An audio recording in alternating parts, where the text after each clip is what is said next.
Hi வணக்கம் friends.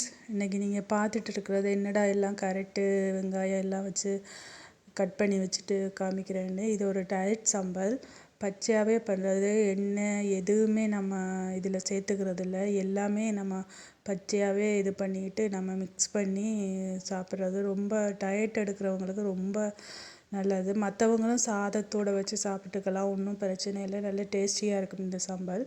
இது correct. சின்ன வெங்காயம், புதினா இலை சின்னதாக கட் பண்ணி வச்சுருக்கேன், பாதி லெமன், கொஞ்சோண்டு தேங்காய், உப்பு, டேஸ்ட்டுக்கு தான், இந்த காரத்துக்கு பச்சை மிளகா சேர்த்துக்குவேன், வேணான்னா விட்டுக்கலாம், ஒன்றும் பிரச்சனை இல்லை. பாதி இல்லை ஒன்று சேர்த்துக்கலாம். சின்ன பொடியாக நறுக்கி வச்சுருக்கேன். இது எல்லாத்தையும் நம்ம மிக்ஸ் பண்ணி நம்ம காலையில் சப்பாத்தி ப்ரெட் ரோஸ்ட் பண்ணிவிட்டு ப்ரெட்டோடு வச்சு சாப்பிட்டுக்கலாம். டயட் எடுக்கிறவங்க அந்த மாதிரி சாப்பிட்டுக்கலாம். நார்மலாக இருக்கிறவங்க சாதத்தோடு வேணுமுன்னா நீங்கள் சப்பாத்தி தோசை எது வேணும்னாலும் எடுத்துக்கலாம், சாப்பிட்டுக்கலாம். என்னடா இது எங்களுக்கு முன்னாடியே தெரியும், இதை இப்போ காமிச்சிட்டு இருக்கிறாங்கன்னு நினைக்காதீங்க.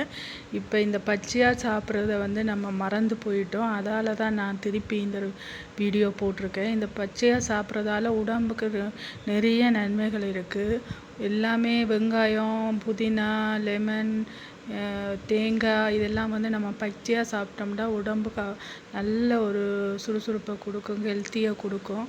அதை நம்ம இப்போ அது ஈஸி தான். ஆனால் நம்ம அதை மறந்துட்டு இப்போ நம்ம ஸ்பைசியாக சாப்பிட்றது, பொரியல் வறுவல் அப்படி ஐட்டங்கள் சாப்பிட்றதுல முன்மரமாகிட்டோம். அதால் இதை நான் திருப்பி ஒரு ஞாபகப்படுத்துறதுக்காக போட்டிருக்கேன்.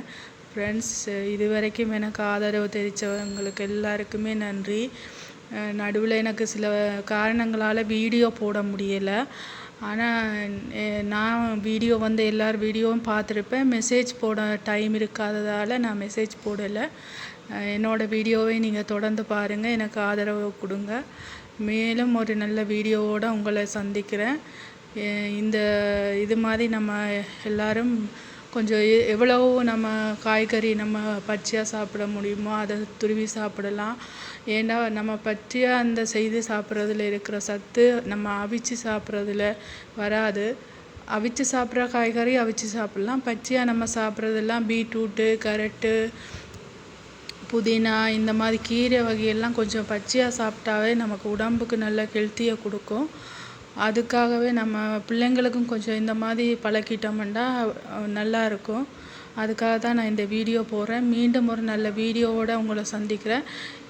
எனது வீடியோவை பார்த்து ஆதரவு தந்த எல்லாருக்குமே நன்றி, வணக்கம்.